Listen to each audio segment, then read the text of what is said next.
नमस्कार, जय हिंद दोस्तों। आज हम संविधान के टॉपिक में राष्ट्रपति पार्ट 4 के अंतर्गत निर्वाचित राष्ट्रपति को हटाए जाने की जो प्रक्रिया होता है, जिसे हम महाभियोग इम्पीचमेंट ऑफ द प्रेसिडेंट कहते हैं, उसके ऊपर विस्तार पूर्वक चर्चा करने वाले हैं। तो चलिए शुरू करते हैं। आज का जो टॉपिक है राष्ट्रपति का महाभियोग इम्पीचमेंट ऑफ द प्रेसिडेंट। जो महाभियोग की प्रक्रिया है वो निर्वाचित राष्ट्रपति को हटाए जाने प्रक्रिया के लिए ही प्रयोग में लाया जाता है। संसद जो है बहुत सारे संवैधानिक पदों के व्यक्ति को 2/3 बहुमत से हटाती है, तो उनके लिए इंपीचमेंट शब्द का प्रयोग नहीं होता।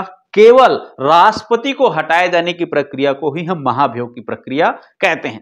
अब देखते हैं इसका संवैधानिक प्रावधान क्या है। तो भारत के संविधान का अनुच्छेद 61 में राष्ट्रपति को हटाए जाने की प्रक्रिया संबंधित प्रावधान का वर्णन है। किस अनुच्छेद में इस प्रक्रिया के बारे में उल्लेख है? तो आर्टिकल 61 के अंतर्गत इसका प्रावधान दिया गया है। अब स्रोत की बात करते हैं तो भारत का संविधान बना तो बहुत सारे संविधान का हिस्सा है, हमने विदेशों की संविधान से अंगीकृत किया गया है। तो उसमें एक है निर्वाचित राष्ट्रपति के ऊपर महाभियोग की प्रक्रिया, हमने यूएसए से अंगीकृत किया है। तो अमेरिका के संविधान से हमने राष्ट्रपति को हटाए जाने की प्रक्रिया, महाभियोग की प्रक्रिया को अंगीकृत किया है, ग्रहण किया है। अब परिभाषा को हम देखते हैं।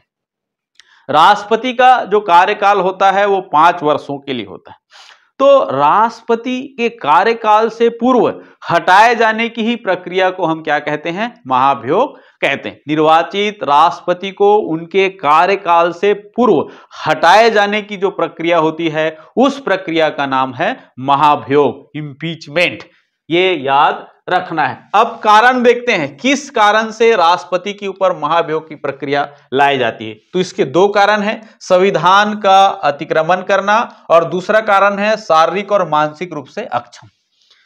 राष्ट्रपति अगर किसी भी प्रकार का संविधान का अतिक्रमण या उल्लंघन करती है तो उस कंडीशन से उसके ऊपर महाभियोग की प्रक्रिया बनती है। दूसरा है महामहिम राष्ट्रपति अगर शारीरिक और मानसिक रूप से अक्षम है तो ऐसे कंडीशन में भी उसके ऊपर महाभियोग की प्रक्रिया लाई जाती है। तो 2 प्रक्रिया है, एक है संविधान का अतिक्रमण करना, उल्लंघन करना, दूसरा जो मानसिक और शारीरिक रूप से अक्षम हो जाने पर उसके ऊपर महाभियोग की प्रक्रिया लाई जाती है। अब महाभियोग का संकल्प, महाभियोग का संकल्प लाया जाता है, किसी भी सदन में लाई जाती है तो इसलिए लाया जाता है कि वहां का सभापति और अध्यक्ष या सदस्य जो है इसे मना न कर सके, इसलिए संकल्प लाया जाता है। अब स्थान हम देखते हैं तो संसद ही इसे हटाते ही तो संसद का 2 सदन होता है।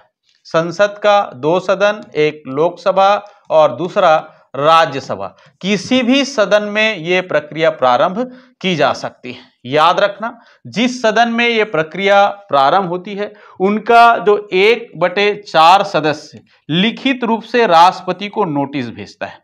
लिखित रूप से 1/4 सदस्य हस्ताक्षर करके राष्ट्रपति को 14 दिन पूर्व सूचना प्रदान कर दी जाती है कि आपके ऊपर महाभियोग की प्रक्रिया, कितने दिन पूर्व? 14 दिन पूर्व, ताकि राष्ट्रपति पूरी तरीके से तैयारी कर सके। 14 दिन पूर्व राष्ट्रपति को सूचना भेजी जाती है लिखित रूप से 1/4 सदस्यों की। समझ में आ रहा है? अब जिस सदन में महाभियोग की प्रक्रिया प्रारंभ होती है उस सदन को अभियोग सदन कहते हैं। सदन 2 प्रकार का है, एक लोकसभा और राज्यसभा। किसी भी सदन में प्रारंभ हो सकता है। जहां इसकी शुरुआत होगी, अगर लोकसभा में अगर प्रारंभ हो रही तो यह अभियोग सदन होगा, अगर राज्यसभा में प्रारंभ होगा तो इसको हम कहेंगे अभियोग सदन।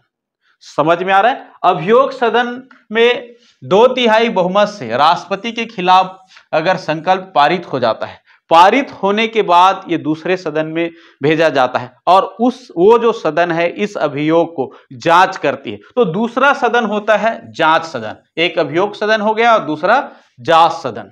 और दूसरा जो सदन का जो प्रक्रिया होता है वो अर्ध न्यायिक प्रक्रिया होती है। अर्ध न्यायिक प्रक्रिया का मतलब है एक जांच कमेटी बैठती है जो न्यायिक प्रक्रिया से गुजरती है और इस कमेटी में बहुत सारे सदस्य रहते हैं और वो सदस्य जो है, वो जो न्यायिक कमेटी है, जो अभियोग आया है राष्ट्रपति के खिलाफ, जो महाभियोग की प्रक्रिया उसकी पूरी तरीका से जांच करते हैं कि किस कारण से राष्ट्रपति को हटाया जा रहा है, वो प्रक्रिया उसमें शामिल है कि नहीं। तो जांच सदन है, दूसरा सदन जो है जांच सदन है, ये अर्ध न्यायिक प्रक्रिया है। अब इस जांच सदन के तहत राष्ट्रपति अपना पक्ष रखता है। तो जांच सदन में ही दूसरी सदन में राष्ट्रपति अपना पक्ष रखते हैं, या तो वो स्वयं उपस्थित हो सकता है या अपने प्राधिकारियों को भेज करके अपनी ओर से पक्ष रख सकते हैं। अगर राष्ट्रपति के खिलाफ आरोप सिद्ध होते हैं तो ऐसे कंडीशन में जो दूसरा सदन है आरोपों का जांच करने के बाद 2/3 बहुमत से संकल्प पारित कर देती है। जब दूसरा सदन राष्ट्रपति के जो अभियोग है उसको जांच करके 2/3 बहुमत से संकल्प पारित कर देता है तो ऐसे कंडीशन में राष्ट्रपति महोदय को हटना पड़ेगी। तो यही है राष्ट्रपति के ऊपर महाभियोग की प्रक्रिया। एक बार हम फिर से देखते हैं, अनुच्छेद 61 में इससे संबंधित प्रावधान है, हमने अमेरिका के संविधान से इसे अंगीकृत किया गया है। परिभाषा, कार्यकाल से पूर्ण ही हटाए जाने की प्रक्रिया को हम महाभियोग की प्रक्रिया कहते हैं। ठीक, कारण हम जानते हैं कि संविधान का अतिक्रमण या शारीरिक या मानसिक रूप से अक्षम होने से महाभियोग का संकल्प लाया जाता है। स्थान हम देखते हैं तो लोकसभा या राज्यसभा किसी भी सदन में इसको लाया जा सकता है। जिस सदन में लाया जाता है उसको हम अभियोग सदन कहते हैं। उसके 1/4 सदस्य जो है 14 दिन पूर्व लिखित रूप से राष्ट्रपति को सूचना भेजते हैं और 2/3 बहुमत में पारित करके दूसरा सदन जांच सदन में ये भेजते हैं, जहां पर एक जांच कमेटी बैठती है और यह अर्ध न्यायिक प्रक्रिया है जिसके तहत राष्ट्रपति अपना पक्ष रख सकते हैं या अपने प्राधिकारियों को अपने पक्ष रखने के लिए भेज सकते हैं। अगर आरोप सिद्ध होता है तो ऐसे कंडीशन में 2/3 बहुमत से संकल्प पारित कर देती है दूसरा सदन, जांच सदन, और निर्वाचित राष्ट्रपति को उस दिन से हटना होता है। अब हम आगे बढ़ते हैं। अनुच्छेद 62 जो है राष्ट्रपति की पद की रिक्तियां, किस प्रकार से राष्ट्रपति का पद जो है रिक्त होती है। तो 5 कारणों से राष्ट्रपति का पद जो है रिक्त होती है। पहला है 5 वर्ष पूर्ण होने पर। सामान्यतः राष्ट्रपति का कार्यकाल 5 वर्ष का होता है, 5 वर्ष पूर्ण हो जाता है तो ऐसे कंडीशन में पद रिक्त हो जाती है। दूसरा है त्याग पत्र देने पर। राष्ट्रपति अपना त्याग पत्र जो है उपराष्ट्रपति को दे सकते हैं। अगर समय से पहले भी त्याग पत्र दे सकते हैं तो किनको अपना त्याग पत्र देंगे? राष्ट्रपति को, उपराष्ट्रपति को। और उपराष्ट्रपति इसकी सूचना किसको देगा? लोकसभा का अध्यक्ष, लोकसभा का जो स्पीकर है उनको सूचना देंगे। सूचना देने का मतलब है लोकसभा को जानकारी होना चाहिए क्योंकि लोकप्रिय सदन है, और राज्यसभा को सूचना देना अनिवार्य नहीं है क्योंकि उपराष्ट्रपति जो है पदेन सभापति होता है। किसका? राज्यसभा को। अगर राष्ट्रपति को अपना त्याग पत्र दे दिए मतलब उपराष्ट्रपति को त्याग पत्र दे दिए मतलब उपराष्ट्रपति को सूचना मिल गई। इस आधार पर माना जाता है कि राज्यसभा को सूचना प्राप्त हो गई। इसीलिए उपराष्ट्रपति का कर्तव्य होता है, दायित्व होता है कि इसकी सूचना किसको प्रदान करे? लोकसभा अध्यक्ष को, ताकि लोकसभा को भी पता चल गया कि भारत की जो सर्वोच्च संवैधानिक पद पर बैठे राष्ट्रपति ने अपना इस्तीफा सौंप दे, ताकि आगे की प्रक्रिया, नए राष्ट्रपति चुनाव करने की प्रक्रिया प्रारंभ हो सके। तो ये तीसरा कंडीशन है राष्ट्रपति पर महाभियोग की प्रक्रिया के द्वारा हटाए जाने पर उसका पद रिक्त हो जाता है। चौथा कंडीशन है मृत्यु हो जाने पर। अगर कार्यकाल के दौरान राष्ट्रपति महोदय का मृत्यु हो जाता है, ऐसे कंडीशन में उनका पद रिक्त माना जाता है। समझ में आ रहा है? 1959 में 69 में पहली बार यह प्रक्रिया हुआ था जब भारत के तीसरे राष्ट्रपति जाकिर हुसैन साहब का कार्यकाल के दौरान मृत्यु हो गई थी। समझ में आ रहा है?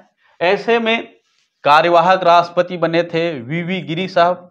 वीवी गिरी कार्यवाहक राष्ट्रपति के रूप में नियुक्त हुए थे और इन्होंने राष्ट्रपति चुनाव में निर्वाचन के लिए अपने पद से त्याग पत्र दे दिया। तो त्याग पत्र देने पर उस समय उपराष्ट्रपति का पद तो रिक्त था।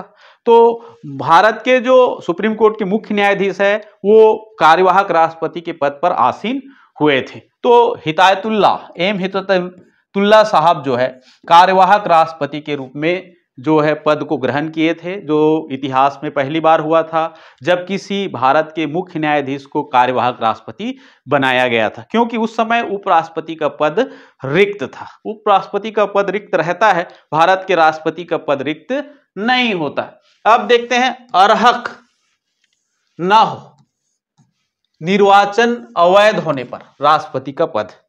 अब किसी भी प्रकार का निर्वाचन जो अवैध है और इसकी जांच सुप्रीम कोर्ट करती है, राष्ट्रपति का और उपराष्ट्रपति के निर्वाचन में किसी भी प्रकार का अवैध मामला बनता है, वाद आता है, तो इसकी सुनवाई सुप्रीम कोर्ट में होता है। मामला सुप्रीम कोर्ट में जाती है आर्टिकल 71 के तहत, और सुप्रीम कोर्ट ही इस मामला की जांच करता है, मतलब देखता है।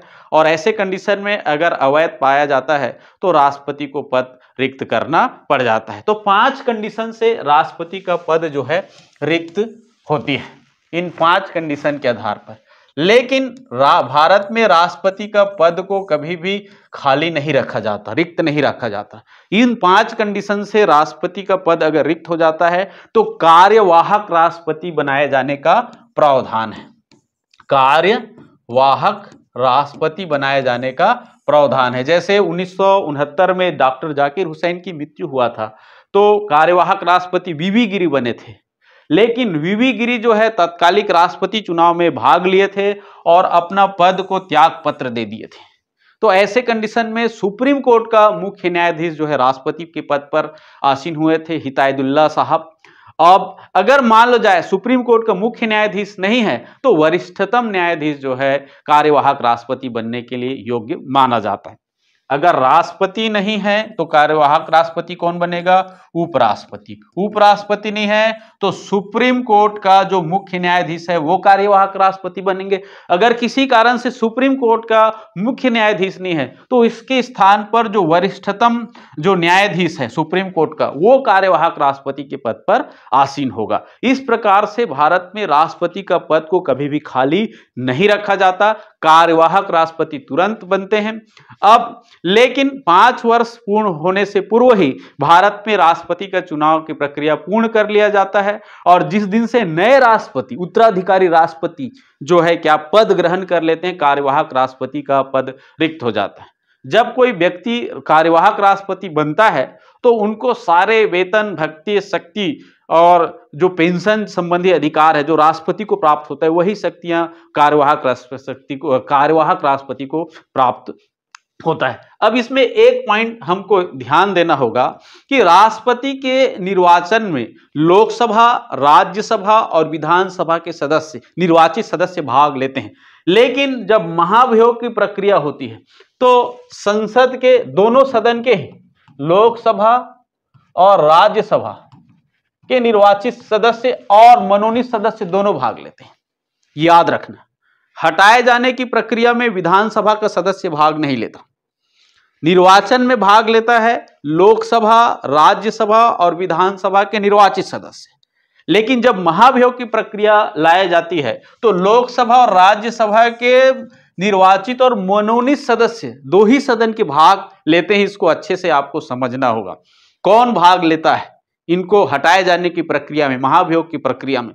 तो लोकसभा और राज्यसभा के निर्वाचित और मनोनीत सदस्य, लोकसभा में तो अब मनोनीत सदस्य का प्रावधान नहीं है, राज्यसभा में 12 सदस्यों को राष्ट्रपति मनोनीत करते हैं और राष्ट्रपति के हटाए जाने की प्रक्रिया में वो भाग लेते हैं। इसको अच्छे से याद रखना है, दोहराकर आप इसको अच्छे से समझिए। और आज का टॉपिक हम यहीं पर समाप्त करते हैं। नेक्स्ट टॉपिक में राष्ट्रपति की जो कार्य एवं शक्तियां हैं उनसे संबंधित लेक्चर लेकर हम आएंगे। जय हिंद, जय भारत।